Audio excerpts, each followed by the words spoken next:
welcome back to Security in the 21st Century. I'm your host, Dr. Suzanne Loftus. I'm pleased to have with me on the show today, Ian Brzezinski from the Atlantic Council. Ian, thank you so much for being with us today. It's a pleasure, Susan. Thank you for having me. So Ian is a resident senior fellow at the Atlantic Council in Washington, D.C., and former Deputy Assistant Secretary of Defense for Europe and NATO under the George W. Bush administration. He's done a lot of work on NATO and defense issues, and more recently on the 3Cs initiative. So I thought that we could spend this hour talking about the new threats that we're facing in the world, the rise of China, the rise in technology and 5G and how that would affect NATO, and also this 3Cs initiative. So if we could start with the 3Cs, would you mind telling the audience exactly what that is? I'm sure a lot of people are not familiar with it. Thanks, Susan. 3Cs initiative is an effort to accelerate the development of cross-border energy, transport, and digital infrastructure in the region between the Baltic, Black, and Adriatic Seas, hence named 3Cs. Its membership are, essentially EU states in that region, 12 EU states in that region.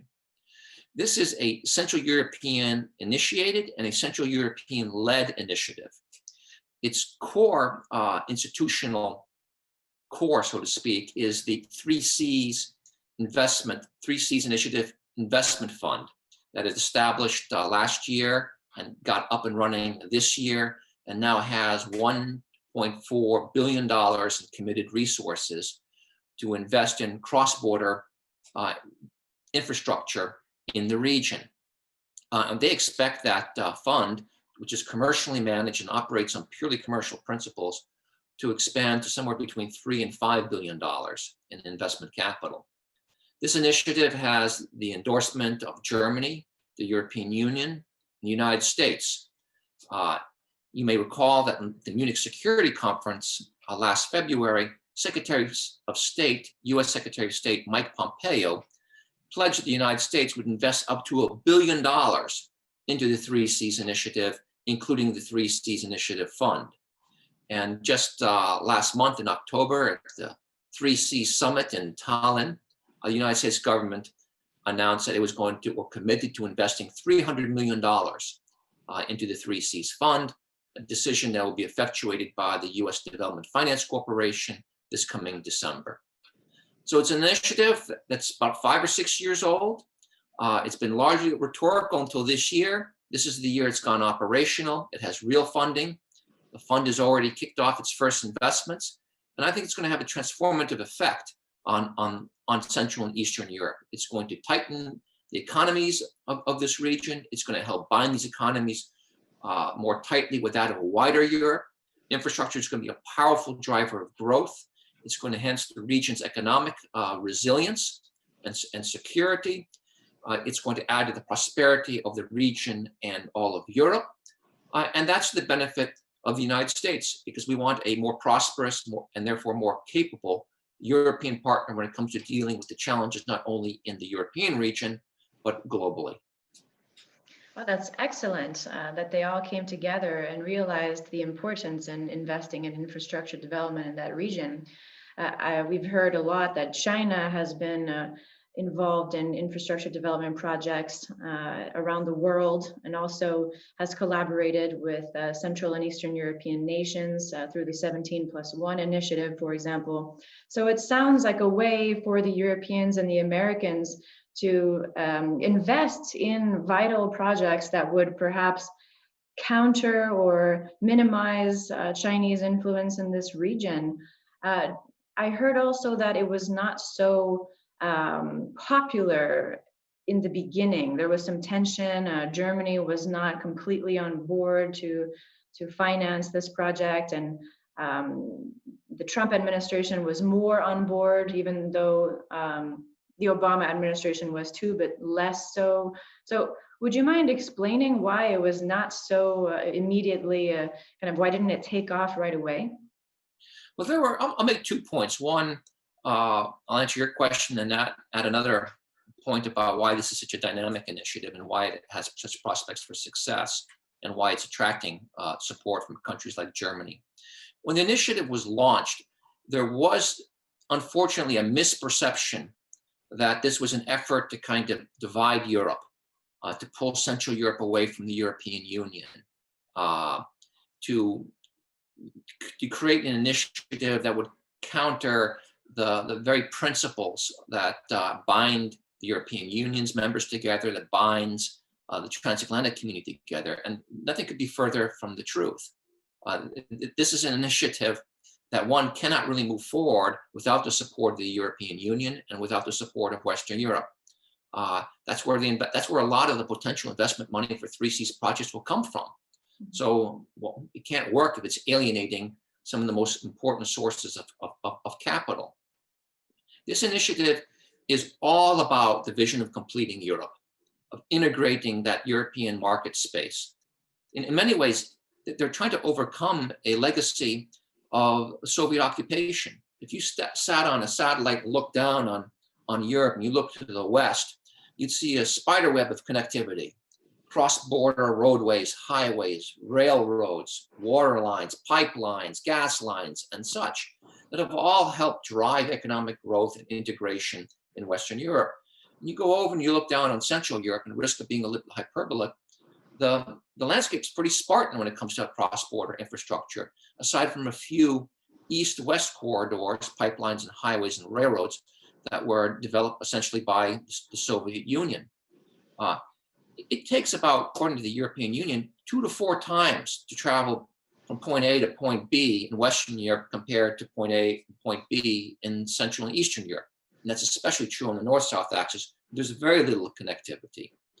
So overcoming that infrastructural legacy is very much part of the way of completing Europe, because when you think about infrastructure, it's the hardware of integration. It's a hardware of economic connectivity. In many ways, it's a hardware of security when it comes down to moving forces back and forth. So this is all about completing Europe.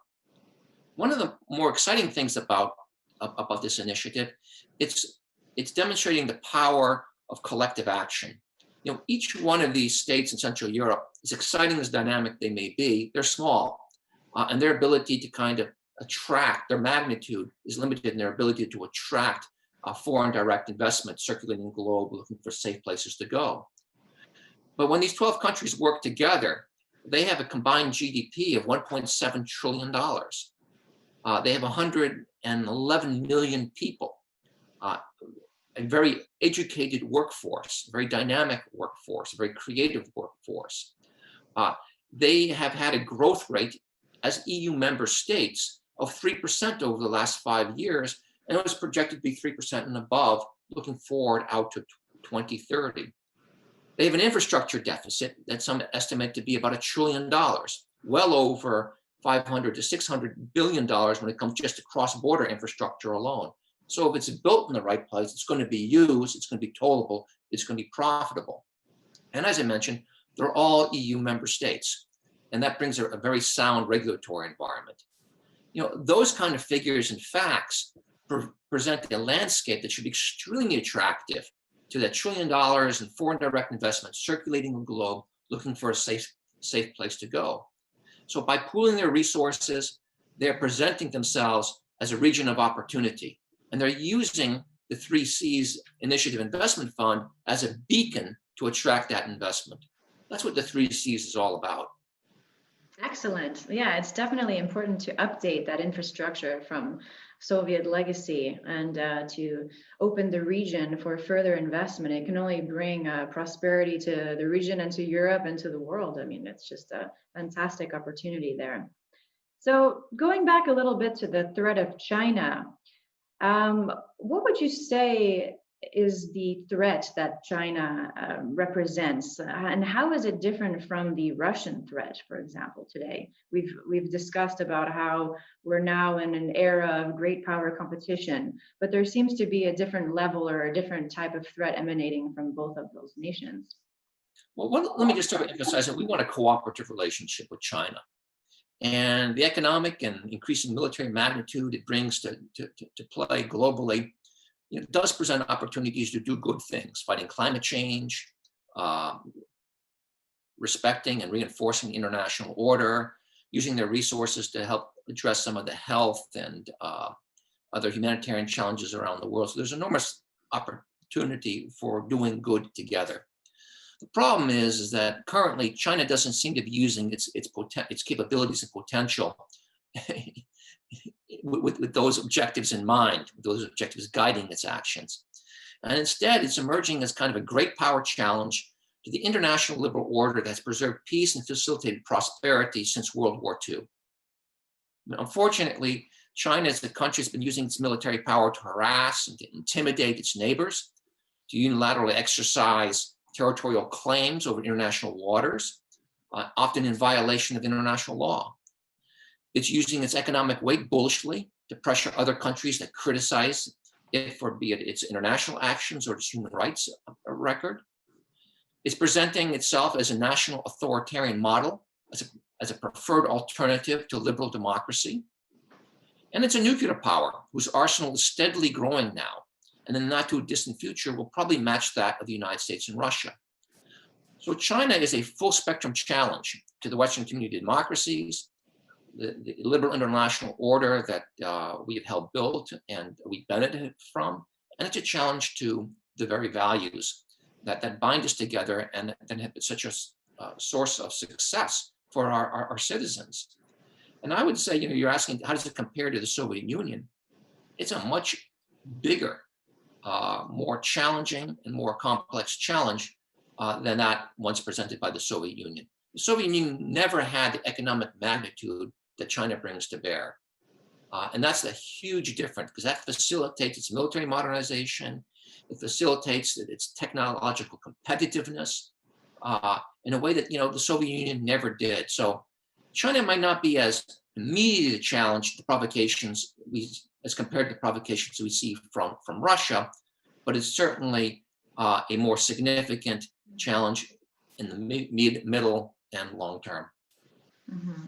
So yes, you explained that quite well, how it's more of a long-term threat that we need to be worried about. And Russia today represents more of a short-term threat where they're trying to kind of maybe divide societies from within through their propaganda, or trying to negotiate bilateral relations or bilateral deals to kind of pick away at the unity of the European Union or the NATO allies, or these types of hybrid techniques.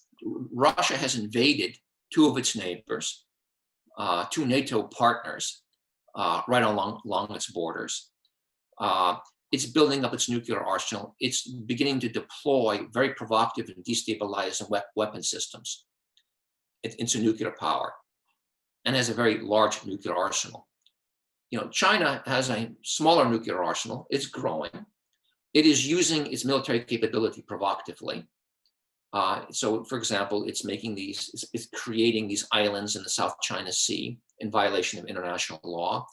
Its Navy or Coast Guard, or however you want to call it, are harassing ships in the Pacific, even in their own respective national waters.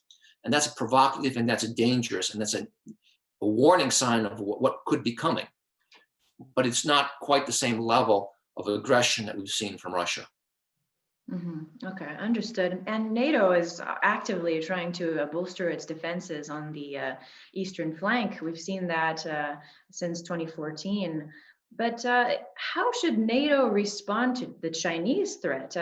Would that perhaps be a different strategy that NATO should adopt due to the changing threats in the globe? Would this be considered more of a global NATO future for the alliance? Or you've mentioned in your recent articles some ideas for NATO for the future. Yeah, the West, transatlantic community, needs to have a comprehensive strategy to manage China's rise, to seek out and foster areas of cooperation with China, and also to deter China from aggressive actions. My hope, and when I say a comprehensive strategy, I'm talking about leveraging the West's political and diplomatic capabilities, its ideological advantages, its economic power, and its military power. NATO ought to be part of that strategy, and perhaps NATO as a international forum, as a forum, a transatlantic forum, could be a catalyst for developing that comprehensive strategy. And toward that end, NATO needs to be involved in Indo-Pacific. That's not new for NATO. NATO has been involved internationally around the world for over a decade, with operations in Afghanistan, support operations in the Middle East, its role in the war against terrorism. So NATO has an ample track record and precedent for operating globally. And it ought to be involved in the Indo-Pacific because it has two allies who are Pacific nations, United States and Canada. You could argue France and Denmark and others in Europe have interests in the Indo-Pacific because they have territories there. So what can NATO do? Well, one, NATO can be a forum for fostering that strategy, creating awareness within the allies of what China is doing and developing a common perception of the transatlantic community's relationship with China. It can be a form of developing strategy on the military side and an institution to help execute that strategy. And toward that end, I think NATO ought to create a NATO-China Council, akin to what we have with the NATO-Russia Council. This would be a forum that could, again, explore areas of cooperation, potential cooperation between NATO and China. It could be a forum also where we communicate clearly, NATO communicates clearly to China what it expects in the relationship and to encourage China to abide by recognized international norms and law. It's also a forum that demonstrates to the Chinese that the transatlantic community is speaking with one voice and that it can't have its members pulled apart and addressed separately as is China's strategy. So I think a NATO-China Council is a good first step. Second, the alliance should really deepen and expand its ties and relationships with its existing NATO global partners in the Indo-Pacific. Of course, that's Japan, Mongolia, Korea, New Zealand, Australia. Right now, those relationships are kind of light, more consultations. They ought to be bolstered by larger scale exercises and perhaps even joint operations in the Indo-Pacific area, including freedom of navigation operations. We could start in the air domain, move to the sea domain, and eventually involve some, ground forces. That is a way to signal to China that the Western community of democracies, including those elements in the Indo-Pacific, are united and working together. I would say that also NATO could even have an institutional presence in the Indo-Pacific, perhaps a center of excellence at one of these global partners, or even a small headquarters to help facilitate these exercises and engagements. If a partner isn't ready to do that, we could probably do it at the U.S. Pacific Command in Hawaii as a start. I'm not calling for a massive European presence in the Pacific. I don't think the European presence and NATO's presence in the Pacific has to be, quote unquote, a decisive military force. But it's got to be enough and significant enough to demonstrate that the European dimension of the transatlantic community has military skin in that game. So that there is a conflict between China and the West. It knows that the Germans and the French and the Danes are going to be as committed to responding forcefully as is the United States. So that's why I feel it's important for NATO to have a role in the Indo-Pacific when it comes to dealing with China, and how I think NATO can actually serve as a catalyst for developing this comprehensive strategy that the transatlantic community needs in addressing China's rise as a great power. Yeah, those are definitely some excellent long-term strategies that we should start to think about ASAP, especially the unity of the transatlantic alliance, showing that we're together on this and showing that we're going to collaborate with our friends, our other democracies in the Asia-Pacific region. These are kind of more, as I mentioned, long-term instead of kind of these short-term solutions that we often adhere to too quickly. You also mentioned threat perceptions. This is very important, how NATO could be a forum for that, because as we know it today, the transatlantic alliance is not necessarily, doesn't necessarily see eye to eye with itself. So there are several nations within NATO that don't quite see China as a huge threat, or don't quite see Russia as a huge threat, and the other nations see them as a massive threat. So what is this difference in threat perception here, and why is it so important for them to have a shared vision ultimately? And how can we, and that was what you just said was a great suggestion of how we can start to build this shared perception, is to discuss more and to talk more and have NATO as a forum. But tell us a little bit why it's important to have this and why they don't have it at the moment. Well, when you're dealing with an alliance of democracies, having a shared perception is very important for galvanizing the shared action, the common action, the joint action necessary to address such challenges. I actually see a convergence between the US and European perspective when it comes to China. 18 months ago, many Europeans were simply content to regard China as an economic partner, notwithstanding its authoritarian political system, its aggressive conduct in the Pacific, and its unfortunate human rights record. But that has changed, particularly in the midst of the COVID crisis, as Europe is beginning to experience firsthand Beijing's diplomatic and economic belligerence, particularly toward those that criticize its actions and policies. And if you look back over 2020 or even into 2019, you see the language of the European Union changing significantly when it comes to China. The European Union, the European Commission, now formally describes China as a strategic competitor and an economic competitor. I described it as a systemic rival promoting alternative models of governance. So this reflects a big shift in Europe's attitude towards China. The question is that shift evolved sufficiently, whereas the United States and Europe, including the European Union, can stand together and really formulate and then execute a comprehensive strategy in which all parties in that community are leveraging their respective political, ideological, diplomatic, economic, and military capacities. Mm-hmm. There, I think we still have a ways to go, but I don't think it's that far off. And I wouldn't be surprised if this isn't one of the kind of early priorities of the Biden administration.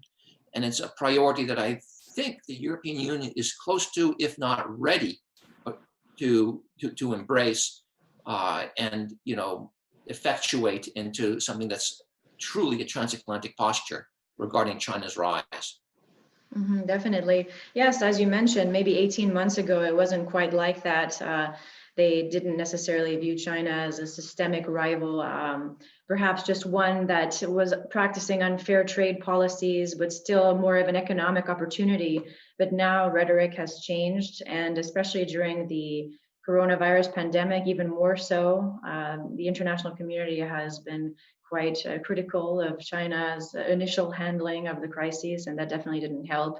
And now that they saw that critical supplies were not available when they were most needed, some are even saying that we need to practice a kind of de-globalization of our supply chains away from China, so we no longer have to rely on a single point.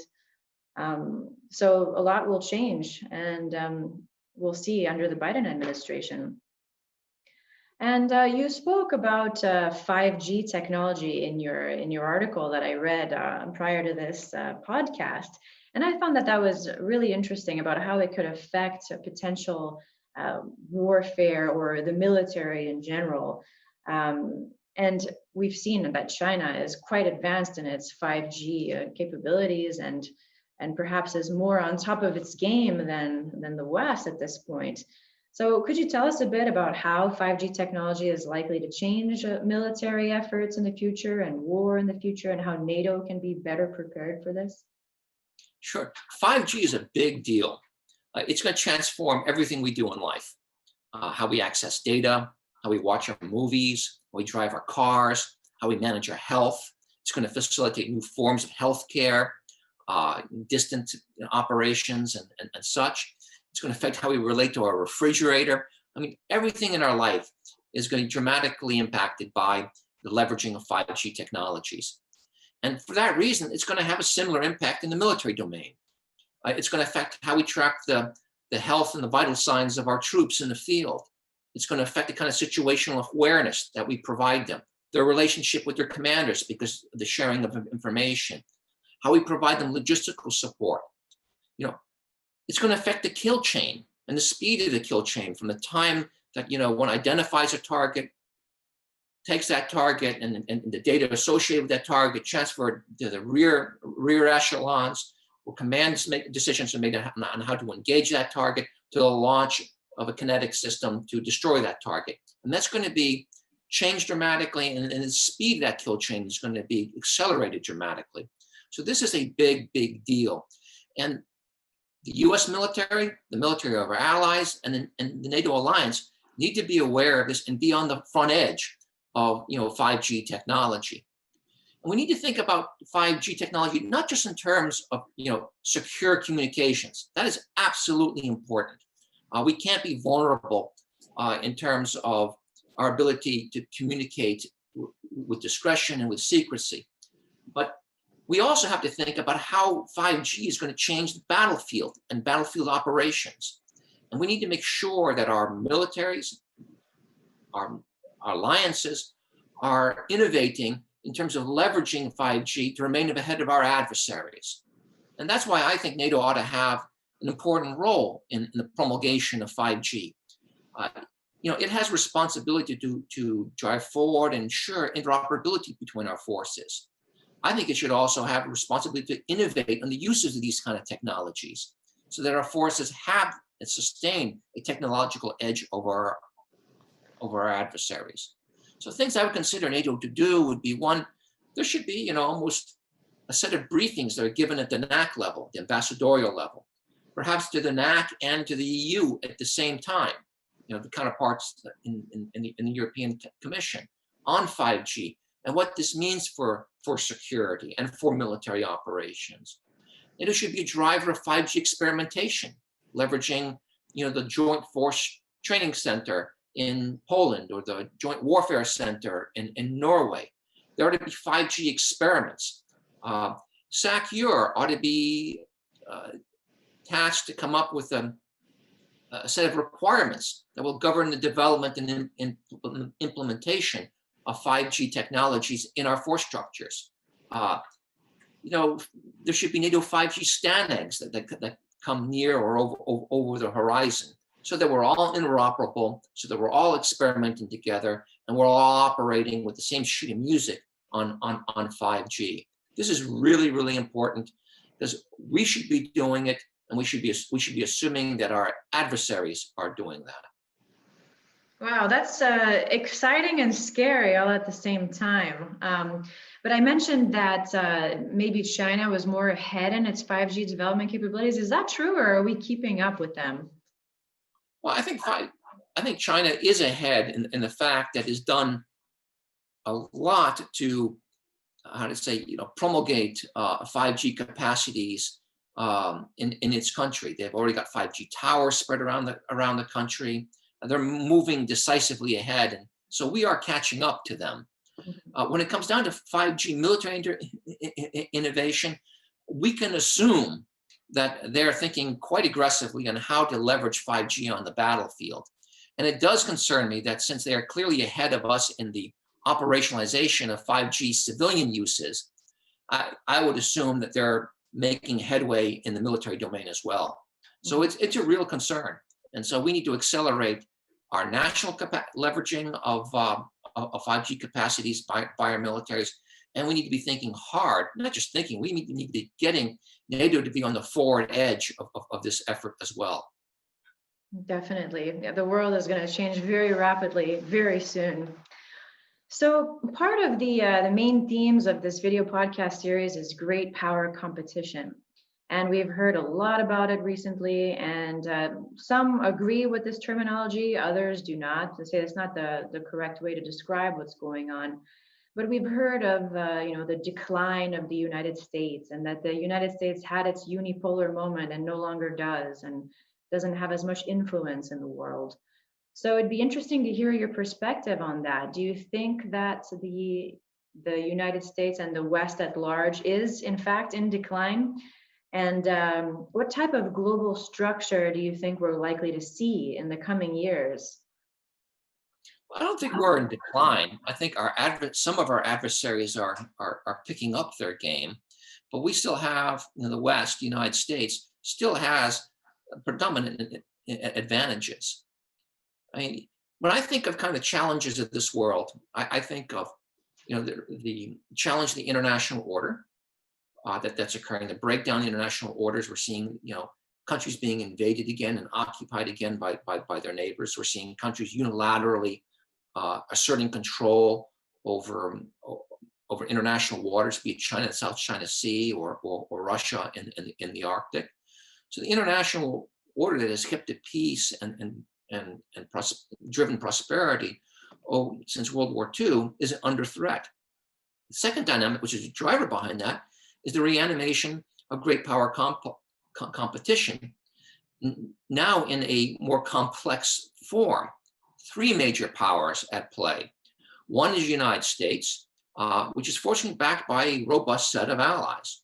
The second is a rising revisionist power, that is China. And then the third is a declining revisionist power, and that is Russia. And that creates a huge number of instabilities that increase the risk of not just confrontation, but actual conflict involving nuclear power.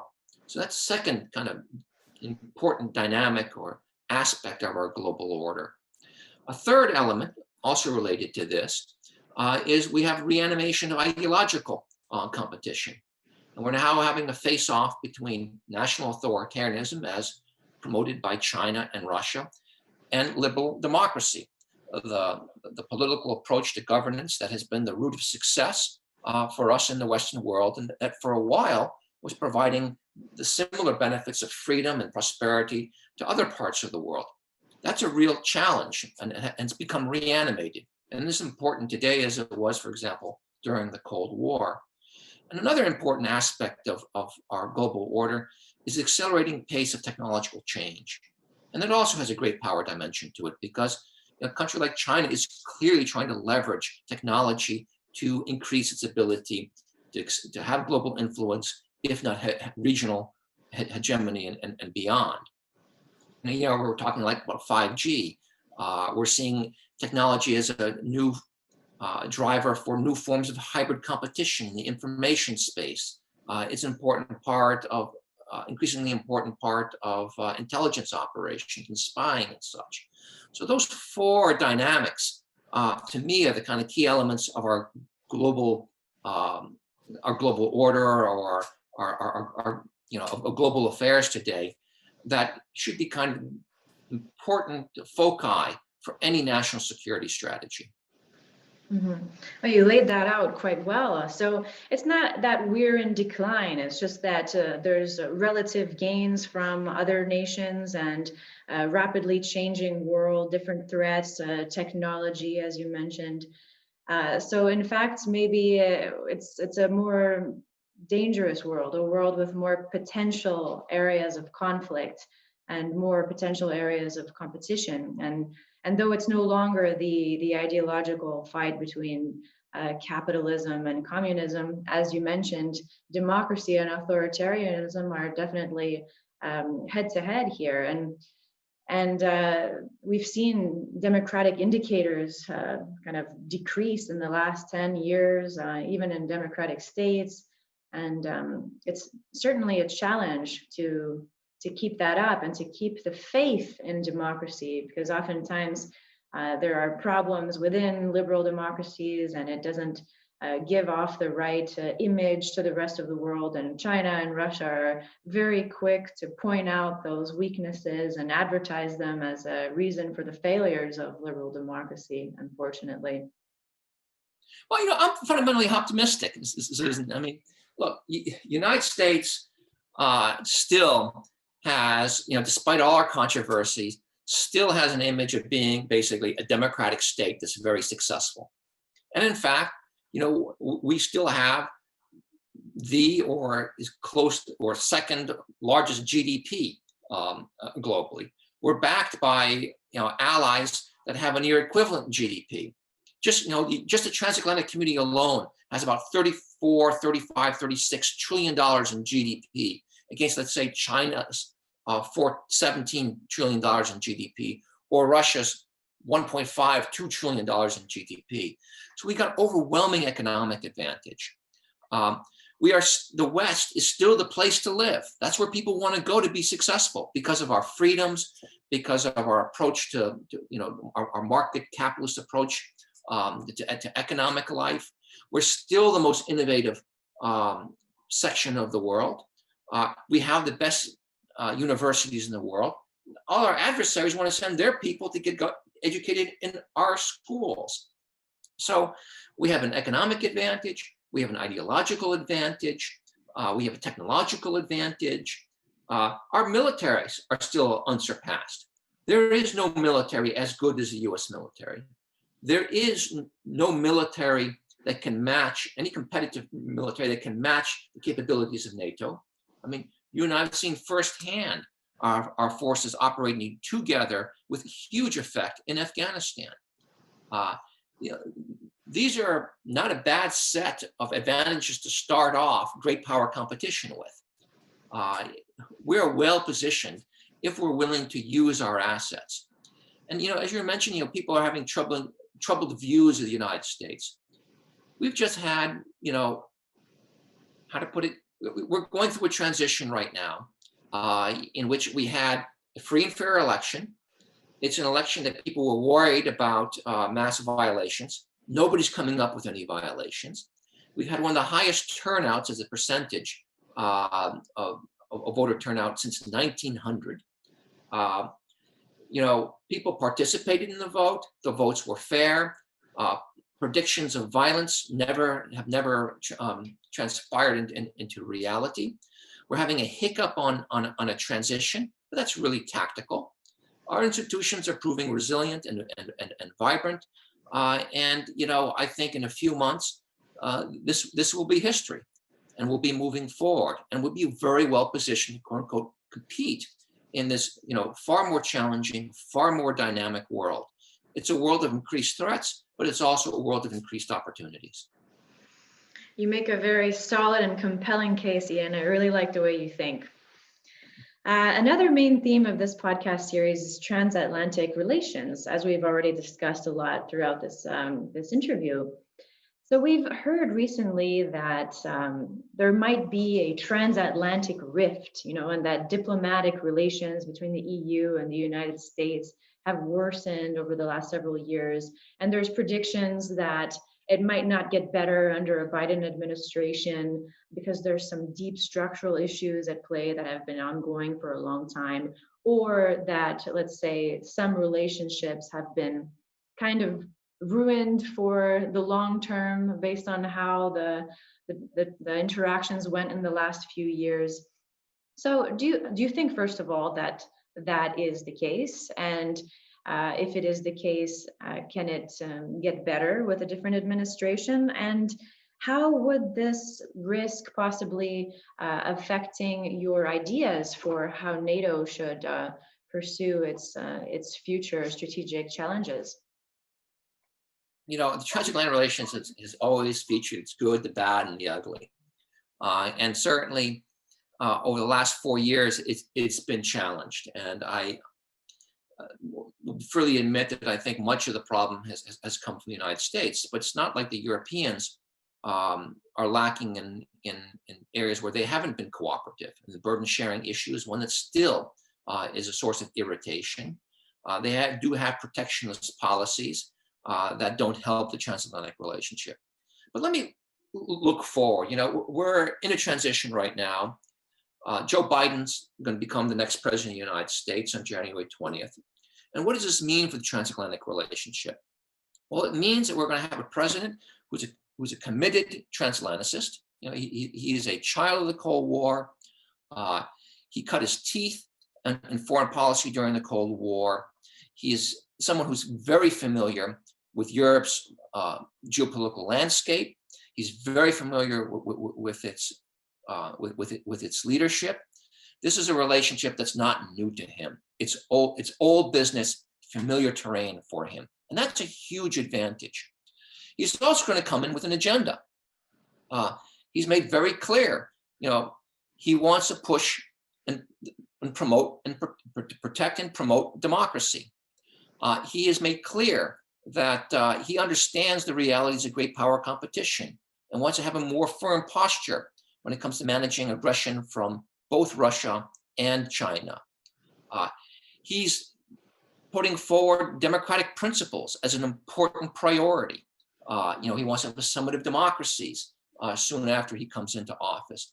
And what I'm suggesting here is that he's going to be coming to Europe with an agenda. And there's going to be an agenda that's going to require Europe to do more with the United States. And while I see a lot of celebration in Europe over impending departure of Donald Trump as a US president, I really wonder if the Europeans are really rolling up their sleeves and they're going to be ready to do more. Because when Biden takes office, it's not going to be the time for Europe to sit back and stand down. It's going to be an opportunity, it's going to be a requirement for Europe to stand up and do more with the United States, and not just in Europe, but globally, including in the Indo-Pacific. And I hope the Europeans are ready for that. Absolutely. Now that threats are changing, it's vital for the European continent to be better prepared and bolster their defense capabilities to be more reliable allies, and also for their own self-protection. Should the United States need to be involved somewhere else, you can kind of be effective on two fronts. I mean, worst case scenario, but still, it's a tricky times, and as you mentioned, it's not a time to sit back and relax. It's a time to really just add to the relationship, and also get priorities right. I mean, I'm a little bit stunned at some voices coming from Europe who say this is a great opportunity, that the Biden administration's arrival is a great opportunity for strategic autonomy. No, this is not a time for strategic autonomy. This is a time for transatlantic collaboration, and that ought to be the focus. Absolutely. And then thirdly, the disinformation campaigns are a very big theme of this podcast series as well. And we've been hearing a lot about Russian disinformation, Chinese disinformation, and then on their side, they say American disinformation. So we're really just in this world of, misinformation and fake news and post-truth and all that. So in your perspective, what is the danger exactly that Russian and Chinese disinformation campaigns risk to pose for the West? And what can we do to counter these efforts and protect our societies? Well, we know the intent of these disinformation campaigns are to be disruptive, to sow dissent, to create division, both between countries of the NATO alliance, to create rifts between the United States and its closest partners. It's also intended to create disruption and division within our respective national societies. That is clearly the intent of what these troll farms are for in the case of Russia.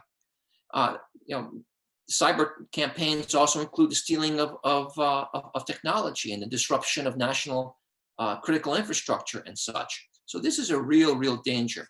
When you get down to it specifically in disinformation realm, I really feel that the United States, back in 1998, I guess it was, really unilaterally disarmed itself when it shut down the United States Information Agency. You may recall, that was a standalone department. It had a multi-billion-dollar budget, and its purpose was solely to get the American story out, get the American perspective out, to promote and propagate truth.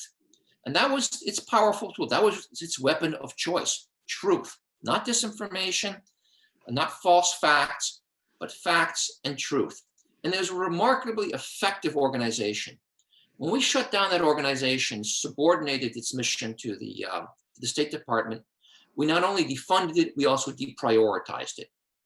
I really think that if we want to get back in the game and be in the forefront of information operations, if we want to be a driving force and we want to be really competitive in this very dynamic and fast-moving dimension of international relations, we need to reestablish a new USIA, one that is budgeted and staffed with the capacities necessary to compete, in social media, radio, TV, traditional forms, and that will always be, forward-leaning when it comes down to developing and leveraging new communications technologies.